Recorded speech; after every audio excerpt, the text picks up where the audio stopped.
কোরআনুল কারীমের মধ্যে আছে নবীজি সাল্লাল্লাহু আলাইহি সাল্লাম জীবনে একবার একজন অন্ধ সাহাবী নবীজির কাছ থেকে দিন শিখতে আসছে। নবীজি তখন মক্কার কুরাইশ কাফেরদেরকে দাওয়াত দিচ্ছিলেন।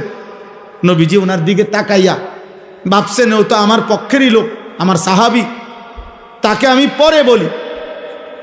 তো ফলে ওনার থেকে চেহারা তাকাইয়া আবার ফিরে গেছেন, দিয়া কাফেরদেরকে দাওয়াত দিচ্ছিলেন। আল্লাহ তাআলা কোরআনুল কারীমের সূরা নাজিল করে নবী সাল্লাল্লাহু আলাইহি সাল্লামের এই আচরণ সংশোধন করে দিছেন। আল্লাহ বলছে, বন্ধু এটা কিন্তু ঠিক হলো না, ঠিক হলো না। আপনি আপনার একজন সাহাবীর দিকে তাকিয়ে চেহারা আবার ঘুরাইয়া ফেললেন। আং জাআহুল আ'মা, কি অন্ধ দেখে না? আল্লাহ বলতে কি ঘটনা, কি সে অন্ধ দেখা? নবীজিকে বলতেছে, নবীজিকে, আপনার কাছে একজন অন্ধ আসছে, আপনি তাকে অন্ধ মনে করে ফেরত দিলেন, মূল্যায়ন করলেন না। কাজটা কি করলেন? ওরা যত মোটা তাজা হোক, ওরা তো বেঈমান। এ যত দুর্বলই হোক, এ তো ইমানদার। আপনার উচিত ছিল ইমানদারকে প্রাধান্য দেওয়া। আল্লাহ তাআলা সংশোধন করে দিয়েছে। কোরআন শরীফে আছে, কাল্লা ইন্নাহা তাযকিরা, সাবধান নবী, এটা আমি আল্লাহ আপনাকে উপদেশ দিলাম। এভাবে বলছে, তাফসীরের মধ্যে সব কিতাবে আছে।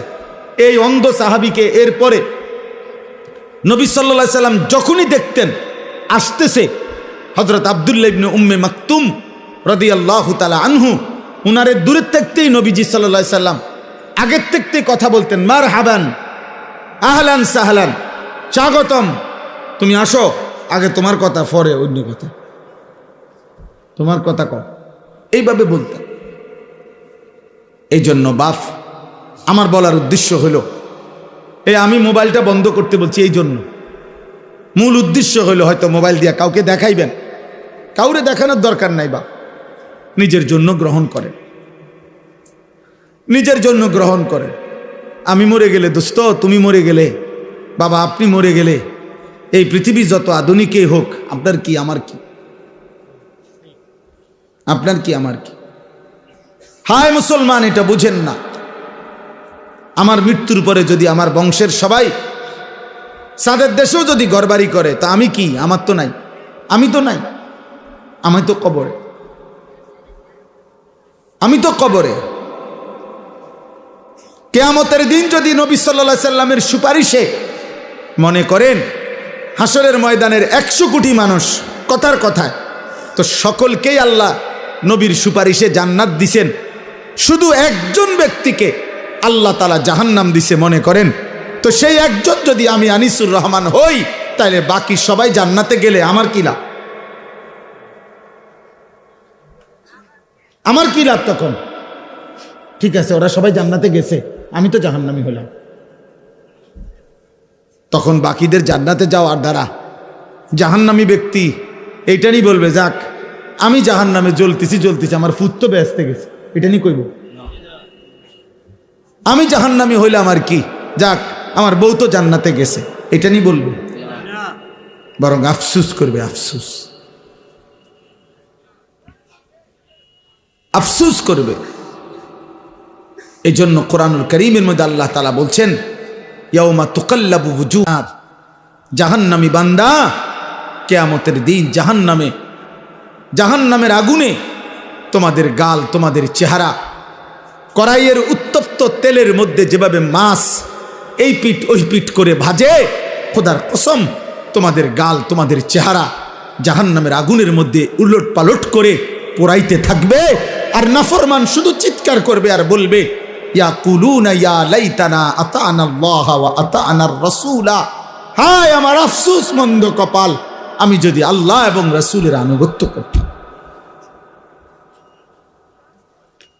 দোস্ত তোমাদেরকে বলি, বাবা নওজোয়ান, খুব বেশি ফুর্তি করছো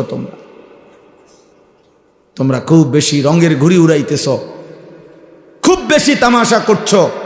এই নতুন প্রজন্মের 14, 16, 18, 20, 25 বছরের কিশোর যুবক, তোমরা যা করছো, মুসলমানের সন্তান এমনটা মানায় না, উচিত না। মুসলমানের ঘরে এক মুসলিম মায়ের পবিত্র দুধ পান করে এত আত্মবিস্মৃত, আত্মভোলা, এমন আল্লাহ বলা, আখিরাত বলা হওয়া উচিত না আব্বা। এটা সুফল আনবে না, খোদার কসম না। আখিরাত তো নাই, দুনিয়ার মধ্যেও আমি বললাম পরিষ্কার, এই অব্যাহত নারী ছবি, জিনা, ব্যভিচার, মোবাইলের অস্থির দৃশ্য দেখা, উলঙ্গ নাচ গান দেখা, এক ওয়াক্ত নামাজ না পড়া নাফরমান, আগামীর পৃথিবী তোদের জন্য কল্যাণ আনবে না।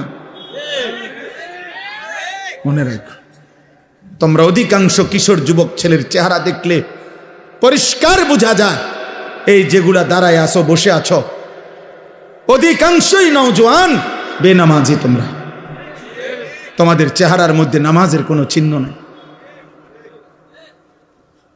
বেনামাজি, বেয়াদব, বেনামাজি, বেয়াদব। আসমানের নিচে জমিনের উপরে বেনামাজির চাইতে নিকৃষ্ট কোনো বেয়াদব আর কেউ।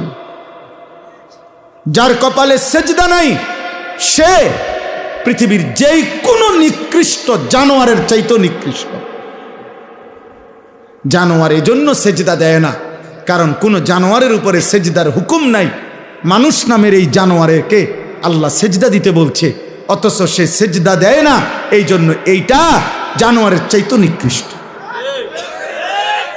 কুত্তা এই জন্য সেজদা দেয় না, কুত্তার উপরে সেজদার বিধান নাই। শূকর এই জন্য সেজদা দেয় না, শূকরের উপরে সেজদার বিধান নাই। ছাগল, গরু এই জন্য সেজদা দেয় না, তাদেরকে আল্লাহ সেজদা দিতে বলে নাই। আব্বা তোমারে বলছে, তোমারে বলছে বাপ। এজন্য আসমানের নিচে জমিনের উপরে আল্লাহর কোরআনে আল্লাহ বলছে, ফাখালাফা মিন বাদিহিম খালফুন, সর্বনিকৃষ্ট মানুষ। কোরআন শরীফের আয়াত, সবচেয়ে নিকৃষ্ট মানুষ আল্লাহ বলছে কারা? আল্লাহ বলছে আদাউস সালাহ, এক, যারা তাদের নামাজ নষ্ট করে। দুই, ওয়াত্তাবাউস শাহওয়াত, যারা তাদের শাহওয়াত, মনের হারাম চাহিদা, কুবাসনা, মনের চাহিদা শুধু পূরণ করে, আল্লাহর বিধান, রসুলের বিধান, হালাল হারামের বিধান কোনো পরোয়া করে না। খোদার কসম, আল্লাহ বলছে তারা সর্বনিকৃষ্ট প্রজন্ম, ওরা নিকৃষ্ট, নিকৃষ্ট, নিকৃষ্ট, নিকৃষ্ট বেটা। অতএব বেনামাজি ছেলেরা, তোমরা যারা আজকে সারা দিনে এক ওয়াক্ত নামাজ পড়ো নাই, নাফরমান, তুমি চলে গেলে ভালো হয়। যাও এখান থেকে, সরো, যাও বেটা, নাফরমান, চলে যা বেটা। তোর মতো নাফরমানের ভালোবাসা দিয়ে আমি কি করবো? আমি কি ভোটে দাঁড়াইছি বেটা? আমি কি ভোটে প্রার্থী? আমি কি নির্বাচনের গণসংযোগে আসছি বেটা? তামাশা দেখা কি করবা? হুজুরের কি করবা? মুসলমানের ঘরে এমন নিকৃষ্ট সন্তান কেমনে হইলা? 365 দিনে, খোদার এক বছরে কোনোদিন ফজরের নামাজ পড়লা না, এত বড় জানোয়ার কেমনে হইলা? এত বড় জানোয়ার হইলা কেমনে? তোর মা তোকে দুধ পান করায় নাই? তোর মা তোকে আল্লাহ চিনায় নাই? তোর বাপ তোকে বলে নাই? তোর মক্তবের হুজুর তোকে বলে নাই? তোদের গ্রামের মসজিদে আজান হয় না? তোদের পাড়ায় মহল্লায় তোর সামনে আর কেউ নামাজ পড়ে না নাফরমান?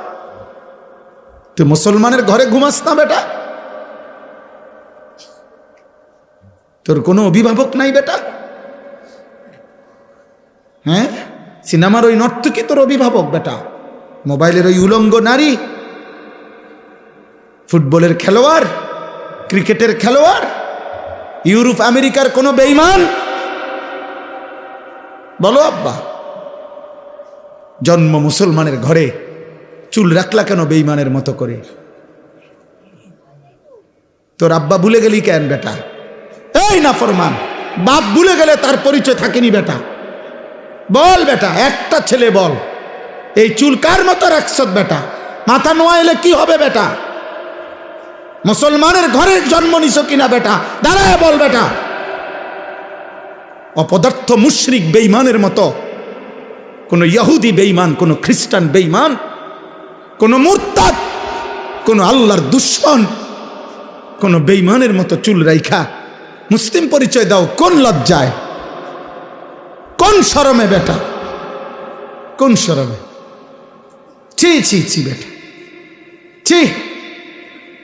সেজদাবিহীন কপাল যাদের, তোদের কপালে থুতু মারলাম, থু তোর কপালে, থু তোর কপালে থুতু দিলাম। তুই রবের দুশ্মন, ইসলামের দুশ্মন, আল্লাহর দুশ্মন। আমার নবী সাল্লাল্লাহু আলাইহি সাল্লামের 23 বছরের চোখের পানির কোনো কদর করলা না। আমার নবীর তায়েফের প্রতি ফোঁটা রক্তের কোনো কদর করলা না। আমার নবীর উহুদের ধান ধান শহীদ করা রক্তের কোনো কদর করলা না।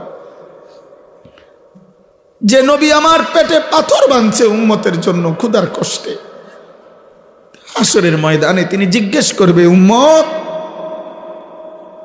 তুই কি শুনুস নাই? উম্মত আমি না তোর জন্য তায়েফে এত রক্ত ঝরাইছি। মক্কার কাফের বেটা, নবীজির রক্ত মাখা তায়েফের রক্তাক্ত দেহ, মক্কার সবচেয়ে বড় কাফের উতবা, নবীর বড় দুশ্মন ছিল যে ব্যক্তি মৃত্যু পর্যন্ত, আবু জেহেল আবু লাহাবের সাথে উতবা নামে এই কাফের সর্দার সর্বপ্রথম আমাদের নবী সাল্লাল্লাহু আলাইহি সাল্লামকে তায়েফ থেকে নবী যখন ফিরে আসছে মাঝ পথে রক্ত মাখা দেহ তখনও মুছে নাই। খোদার কসম কিতাবে আছে এই উতবা নবীকে দেখছে প্রথম এই কাফের সর্দার। এরই ভাতিজা তো নবীজি আজকে 11 বছর নবীর বিরোধিতা করে গেছে মক্কায়, কিন্তু তায়েফ থেকে নবী ফিরে আসছে উতবার বাগানে, নাখলা নামক জায়গায়, মক্কা এবং তায়েফের মাঝামাঝি জায়গায়। নবী সাল্লাল্লাহু আলাইহি সাল্লাম যখন ঢুকছে তখন উতবা বাগানে ছিল। সে দূর থেকে তাকাইয়া দেখছে ভাতিজার সারা দেহে রক্ত মাখা, তায়েফ থেকে ফিরে আসছে। আল্লাহর কসম কিতাবে লিখছে, সে তো কালেমা পড়ে নাই, কিন্তু এই কাফের সর্দার নবীজির রক্ত মাখা দেহ দেখা চিৎকার দিয়া কাঁদছে আর বলছে, তায়েফবাসী আজ 11 বছর আমরা আমাদের ভাতিজার বিরোধিতা করি, কিন্তু কোনোদিন তাকে এভাবে মারি নাই। তোরা আমার ভাতিজারে কেমনে পারলি এভাবে মারতে?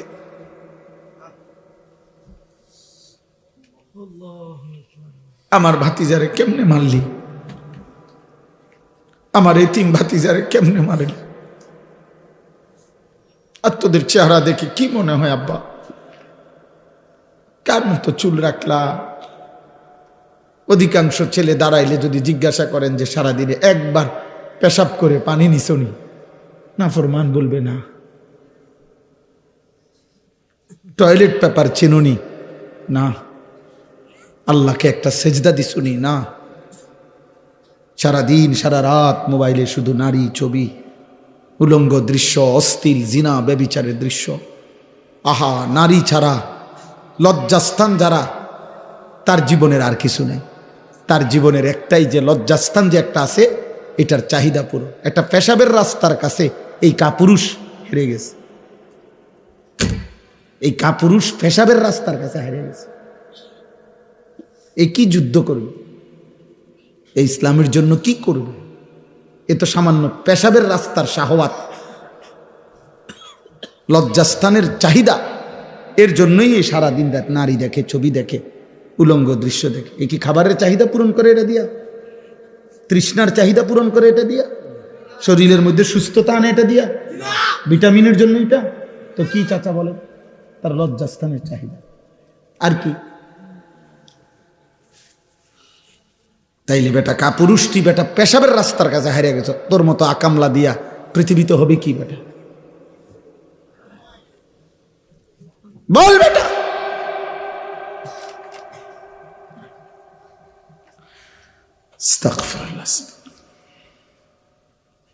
এজন্য ভাবো, আমি বলতে চাইছি এটা, আমি জনপ্রিয়তা বুঝি না, ছোট বড় মাহফিল বুঝি না, অনেক লোক হয়েছে না কম হয়েছে এটা আমার কিচ্ছু আসে যায় না। আমি সব সময় এক তালেই বলতে চেষ্টা করি। বেশি বা কম দ্বারা প্রভাবিত হওয়া এটা কোনো প্রয়োজনীয় কিছু না। নবী সাল্লাল্লাহু আলাইহি ওয়াসাল্লাম বলছেন, ফাওয়াল্লাহি লা আন ইয়াহদিয়াল্লাহু বিকা রাজুলান ওয়াহিদান খায়রুন লাকা মিন হুমুরিন নাআম। নবীজি বলছেন, আল্লাহর কসম, তোমার দ্বারা একজন ব্যক্তি আল্লাহর পথ পাওয়া গোটা আরবের সমস্ত দামি ওট তোমাকে হাদিয়া দেওয়ার চাইতে উত্তম। কয়জন? এক যুবক আল্লাহ চিনবে, এক যুবক মালিককে সেজদা দিবে, আমার 30 বছর সার্থক। এক যুবক যদি বলে আল্লাহ আমি আপনাকে আর নারাজ করব না, আমি আপনাকে সেজদা দেব, এক ফোঁটা চোখের পানি যদি কোনো যুবকের পড়ে, আমার 21 বছর সার্থক। আমি তো ভোটে দাঁড়াইছি না যে আমার এত মানুষের সমর্থন দরকার, আমি ভোটে তো দাঁড়াই কোনো প্রার্থী না, আমার কোনো মার্কা নাই, আমি কোনো মার্কার প্রচারণাও করি না, তাইলে আমি জনসমর্থন দিয়ে করব কি? আমি জনপ্রিয়তা দিয়ে করব কি বাবা? চলেন আর অল্প একটু সময় কোরআনুল কারীমের যে কয়েকটা আয়াত আমি পড়ছি সংক্ষিপ্ত তর্জমা শোনেন, আল্লাহ বরকত দেবে ইনশাআল্লাহ। নওজোয়ান ভাই, তোমাদের কাছে অনুরোধ ভাই, কিশোর ছেলেরা, যুবক, এত বিপুল পরিমাণ তোমরা চারিদিকে তাকায় দেখো, তোমাদের সমবয়সী বেশি, তোমরা সর্বোচ্চ 20-30 কিলোমিটার জায়গার থেকে আসছো, তোমরা সারা বাংলাদেশের ছেলে না, এখানে তোমরা সর্বোচ্চ এই এলাকার আশেপাশে 20-30 কিলোমিটার জায়গার ছেলে, তাহলে মাত্র 20-30 কিলোমিটার জায়গার থেকে যদি এখানে 2000 ছেলে হয়, ধরেন কথার কথা, আর সেখান থেকে যদি 1800 ছেলেই বেনামাজি হয়, তো ইসলামের কি হালাত, আমার দেশের কি হালাত হিসাব করেন মিয়া। 2-3টা স্লোগান হই না লাফাইলে হইতো না, বুঝেন না হিসাবটা? আমি হিসাব নিলাম, এরা সারা বাংলাদেশ থেকে আসছে, এনে কি পার্বত্য চট্টগ্রাম থেকে আসছে? তাহলে এরা এই সীমাবদ্ধ একটি এলাকার 30 কিলোমিটারের ছেলে মনে করেন, তো এই 30 কিলোমিটারের ছেলে যদি 2000 হয়, আচ্ছা তোমরা 30 বছরের নিচে যাদের বয়স, তোমরা হাত তোলো তো, তোলো তোলো, এই দেখেন মাশাআল্লাহ, দেখছেন বুড়া মানুষ কো? আমার চাচা সারাদার বুড়া মানুষ দেখি না, মাশাআল্লাহ। হাত নামাও, হাত নামাও। তাইলে বাবা শুনো না, আমার কথা হইলো আত্মতৃপ্তিতে ভুগলে হবে না, সময় এখন হিসাবে, এখন কি করা দরকার? হিসাব করা দরকার, হিসাব করা দরকার বাবা, আত্মতৃপ্তিতে ভুগলে হবে না। মানে এই হুজুরের এখন শ্রোতা বেশি, তো কিছে, এটা কোনো আত্মতৃপ্তির কিছু না। স্লোগান দিছে, উড়াইয়া লাইছে হুজুরে, যেই স্লোগান দিছে না, এটা কিছু না, এটা কিছু না, হিসাব করা দরকার। একটা যুবক ছেলে ভাই, তোমার কাছে আমার অনুরোধ, একজন তোমার কাছে বললাম, তুমি তোমার এলাকার এতগুলো ছেলের দিকে তাকাইয়া দেখো নামাজি কয়জন।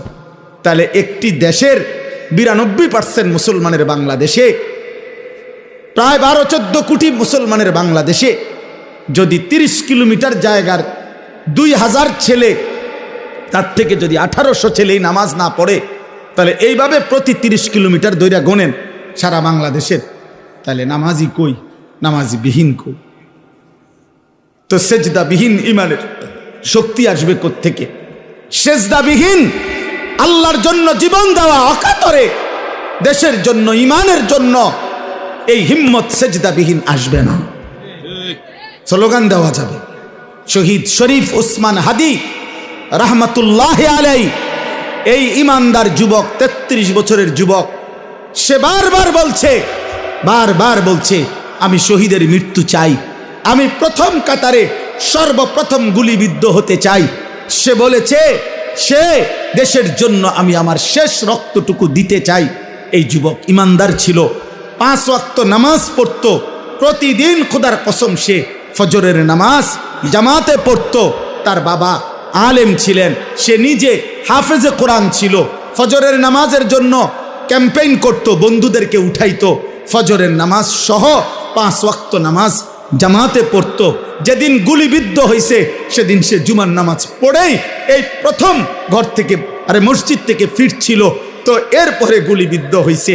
আমার বন্ধু এই যুবক আল্লাহর কোরআন পড়তে পারতো বিশুদ্ধ, রসুলের হাদিস পড়তে পারতো বিশুদ্ধ, তার মা পর্দানসীন, তার স্ত্রী পর্দানসীন, তার ভাই বড় আলেম, তার বাবা বড় আলেম, সে নিজে হাফেজে কোরআন, সে আগে মাদ্রাসায় পড়ালেখা করছে। আল্লাহ তাআলা এই জন্য বলছে, যুবক, দেশপ্রেমের কথা তো অনেকেই বলে, মাতৃভূমির কথা তো অনেকেই বলে, রাজনীতির লম্বা লম্বা স্লোগান, বক্তৃতা, বিবৃতি অনেকেই তো মারে, কিন্তু আমি আল্লাহ তোর কলিজায় ঈমানও দেখলাম, দেশপ্রেমও দেখলাম, দুইটা আমি একসাথে গ্রহণ করে। তুমি হাদি চেয়েছিলে মাত্র 500 ভোট, সে বলেছিল এইবার আমি প্রার্থী হয়ে মাত্র যদি প্রথমবার 500 ভোট পাই তাইলেই আমি ভাগ্যবান মনে করব। আর আজিমের মালিক আল্লাহ বলে, তোর ফজরের সেজদার বদৌলতে আমি আল্লাহ 18 কোটি মানুষের সমর্থন তোকে দিয়ে দিলাম, যা। সে চেয়েছে 500 সমর্থন, আল্লাহ বলছে যা, 18 কোটি মানুষের সমর্থন যুবক তোমার জন্য দিলাম। কত হাফেজ, কত আলেম, কত মুফতি, কত মুহাদ্দিস, কত ফকিহ, কত পীর, কত বুজুর্গ, কত আউলিয়া, কত হাফেজে কোরআন, তালেবে ইলম, 90 বছরের বুড়া, 4 বছরের বাচ্চা, সবাই এই ইমানদার যুবকের জন্য অঝরে চোখের পানি ফেলে কাঁদছে। কাঁদছে কিনা বলো ভাই? আজকে আমি তার কবর জিয়ারত করছি, আজ আমি তার কবর জিয়ারত করে আসছি 11টা, 11:30টার দিকে। আপনার তখন আরেকটু পরে, আপনার তখনও দেখছি অজস্র মানুষ তার কবর জিয়ারত করতেছে। যেই দাঁড়ায় রয়েছে আমি তাকায় দেখলাম সব কাঁদতেছে, সব কাঁদতেছে, সবাই কাঁদতেছে। আমার ভাই, তার তো ব্যাপক কোনো দীর্ঘদিনের রাজনীতি করে নাই, কোনো টাকা পয়সা খরচ করে নাই, কিন্তু তার মধ্যে ইখলাস ছিল, ইমানের মধ্যেও বিশুদ্ধতা ছিল। দেশপ্রেম বলতে যা বলছে, স্বাধীনতা, সার্বভৌমত্ব, আজাদির কথা, মাতৃভূমির স্বাধীনতার কথা, নিরাপত্তার কথা, সে ভারতীয় আধিপত্যবাদের বিরুদ্ধে সে একাই বলেছে। যদি কেউ না বলে আমার প্রতি ইঞ্চি জমিন আমার সীমান্তের হেফাজতে, আমি হাদি একাই বলে যাব। সে প্রমাণ করেছে আমি হাদি একাই বাংলাদেশ। হ্যাঁ, কেউ না থাকুক আমার, আমি বলেই যাব, আমি বলেই যাব। এই জন্য আল্লাহ তাআলা এত কোটি মানুষের চোখের পানি তার জন্য ঝরাইছে যুবক। এই জন্য যুবক ভাই, তোদেরকে বলি, মরিলে এমন মরা ময়ূর, বাঁচলে এমন বাঁচা বাইছ। যে মরণে চোখের পানি ঝরে, যে মরণে হাফেজ কাঁদে, আলেম কাঁদে, যে মরণে ইমাম কাঁদে, মুয়াজ্জিন কাঁদে, যে মরণে মুফতি কাঁদে, পীর কাঁদে, বুজুর্গ কাঁদে, সবাই কাঁদে, এমন মরাই ময়ূর। নারী দেখতে দেখতে ময়ূর না, ছবি দেখতে দেখতে ময়ূর না, আব্বা উলঙ্গ নাচ দেখতে দেখতে ময়ূর না, সেজদাবিহীন আল্লাহর নাফরমানি করে করে যদি মরে যাও আব্বা, তওবা না করো, আল্লাহ যদি মাফ না করে, খোদার কসম আখেরাত তো মিলবেই না। দুনিয়া, এই নাফরমান সন্তান, মনে রাখিস আব্বা, দুনিয়া কোনো জানোয়ার তোকে স্মরণ করবে না। মানুষ তো দূরে থাক, নাফরমানকে পৃথিবী মনে রাখে না, পাপীকে পৃথিবী শ্রদ্ধা করে না, দুনিয়া নাফরমানকে সম্মান করে না। দুনিয়া ভোগ করা যায়, দুনিয়া ফেরাউনও ভোগ করছে, কিন্তু আজকে কোনো মানুষ পৃথিবীতে ফেরাউন এই নাম কোনো কুত্তার নামও রাখে না, নমরুদ এই নাম কোনো মানুষ কুত্তার নামও রাখে না, আবু জাহেল এই নাম কোনো মানুষ, আমার নবীর এই দুশ্মনের নাম কোনো কুত্তার নামও কেউ রাখে না। আবু লাহাব আমার নবীর এই দুশ্মনের নাম পৃথিবীর মানুষ কোনো কুত্তার নামও রাখে না। নাফরমানের নাম থাকে না। এ বাতে খাইতে বা এ বেডি সাইবারি, হ্যাঁ চা, অসুবিধা কি? দেখো নর্তকী, দেখো জিনাবে বিচারের দৃশ্য দেখো, নিজের হাত নিজের লজ্জাস্থানে নাপাক ব্যবহার করে নাপাক করো, বীর্যপাত হচ্ছে, অস্থিরতা করছো, নিজের শরীর নাপাক। হ্যাঁ, একদিন দেখবা আর ঘুম ভাঙ্গে না, একদিন দেখবা চোখ বন্ধ হয়ে গেছে, এই চোখ আর খুলবে না, আর খুলবে না, আর খুলবে না। সেদিন বুঝবা স্বার্থপর এই দুনিয়া কাউকে মনে রাখে না, কাউকে না, কাউকে না, কাউকে মনে রাখে না। আমি অনুরোধ করলাম 1450 বছর আগে এক যুবক, কৃষ্ণাঙ্গ ছিল, কালো, হাবশি, গোলাম, কৃতদাস, কালো চেহারার, কিন্তু আল্লাহকে রাজি করে গেছে, 5 ওয়াক্ত নামাজের সেজদা দিছে। আমার নবী সাল্লাল্লাহু আলাইহি সাল্লামের ভালোবাসা কলিজার মধ্যে ভরা ছিল। আরশে আজিমের মালিক বলছে, আল্লাহ বলছে আমি তোকে গ্রহণ করলাম। তো 1450 বছর পরেও পৃথিবীর লক্ষ কোটি ইমানদারের সন্তানের নাম বেলাল। বেলাল দেশে দেশে, বেলাল পৃথিবীর প্রান্তে প্রান্তে। বেলালের কোনো দেশ নাই, বেলালের কোনো সীমান্ত নাই। বেলাল পৃথিবীর এই প্রান্তে, বেলাল পৃথিবীর ওই প্রান্তে, সর্বত্র। এই একদিন মনে রাখো আব্বা, শহীদ শরীফ উসমান হাদি রাহমাতুল্লাহ আলাইহি, এই ইমানদার যুবকের নামও ইনশাআল্লাহ 1000 বছর পরে আমার বাংলার মাটিতে যেই সন্তান জন্ম নিবে, সেও বুঝ হওয়ার পরে শহীদ শরীফ উসমান হাদির নাম তার কলিজায় রব বসায় দিবে। 1000 বছর পরের প্রজন্ম তাকে চিনবে, মনে রাখো। এই পৃথিবীর তৃতীয় উসমান, উসমান হাদি, যে পৃথিবীতে সোনার অক্ষরে যার নাম লিখে গেল, তৃতীয় উসমান সে। প্রথম উসমান, উসমান ইবনে আফফান, ইসলামের তৃতীয় খলিফা। দ্বিতীয় উসমান, 650 বছর এই পৃথিবীতে উসমানী খেলাফত, তুর্কি খেলাফত, অটোমান সাম্রাজ্যের প্রতিষ্ঠাতা ওসমান গাজী, তিনিও 650 বছর এই পৃথিবীতে ইসলামী খেলাফত ছিল, উসমানী খেলাফত। এই খেলাফতের যিনি প্রতিষ্ঠাতা ছিলেন তার নামও ছিল উসমান গাজী। উসমান সে দ্বিতীয় উসমান, আর এই তৃতীয় উসমান শহীদ শরীফ উসমান হাদি রাহমাতুল্লাহ আলাইহি। গোটা পৃথিবীতে ইনশাআল্লাহ তার নাম আলোচিত হবে। হ্যাঁ, রাজনীতি আগেও কেউ করছে, পরেও কেউ করবে, কিন্তু কলিজার এত পানি, চোখের এত পানি আর কেউ ঝরাইতে পারবে না। আল্লাহ আমাদেরকে কবুল করে নেন। এজন্য যুবক নষ্ট হইও না, চরিত্রহীন হইও, নারী দেখে দেখে শেষ হইও না। আজকে সেজদা করো। নবী সাল্লাল্লাহু আলাইহি সাল্লামের এই কথার কোনো জবাব দিতে পারতাম না। কিয়ামতের দিন আল্লাহর নবী আমলনামা দেখে জিজ্ঞেস করবে, উম্মত আনিসুর রহমান, আমার উম্মত তুমি 365 দিনে, খোদার 1 বছরে একদিনও ফজরের নামাজ পড়লা না?